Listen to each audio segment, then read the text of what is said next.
So, I've been crashing at my friend Rodney's house for the past week or so. It's been great. Rodney's mom, Angie, is a wonderful woman and a great cook too. She's been making me great tuna salad these last couple of days. Rodney's sister, Jeanette, is also really nice. I got the feeling she's been flirting with me, as she's always teasing my hair and hugging me whenever I arrive. Rodney's dad, Mitch, however, seems to hate me. He's always giving me shit about being around and always being cruel to his family. I'm never excluded. He's all the time calling me a pussy, which I take great offense to. I'm not the strongest or the bravest guy in the world, but he could at least show me some respect. I met Rodney about a month ago outside at the local convenience store. I don't know why, but he kept looking at me and eventually sat down next to me and shared his hot dog. Rodney is amazing. I'm always willing to listen to him. He's a junior in high school, his sister a senior, and he works at our skating center. He wants to be a vet when he is older, which I find really cool. He told me that his father had been abusive and always beat him, his mother, and his sister.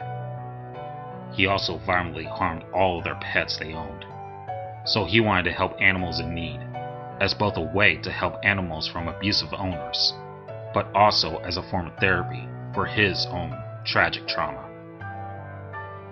So anyways, like I said, I've been hanging at his house for the last week, and everything was going good until Mitch grabbed me by the hair and forced me into his truck. He then proceeded to violently swear and punch me harshly until he pulled into an abandoned parking lot a bit outside our town. He threw me down with an incredible force to the tough concrete below and kicked me around a bit until he grabbed me by the throat and briefly informed me that if I ever returned, there would be serious consequences. He then drove off.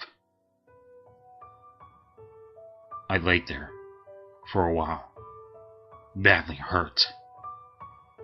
As I woefully arose, I limped my way back to town. It took me a long time, probably 3 or so hours by foot to return. When I did, I noticed everyone in town was in a panic, crying, and there was police tape surrounding Rodney's house. Despite my injured state, I sprinted as fast as my weakened limbs would to the cops outside his house. I overheard them conversing about what happened. Apparently Rodney had been so upset about what Mitch did to me.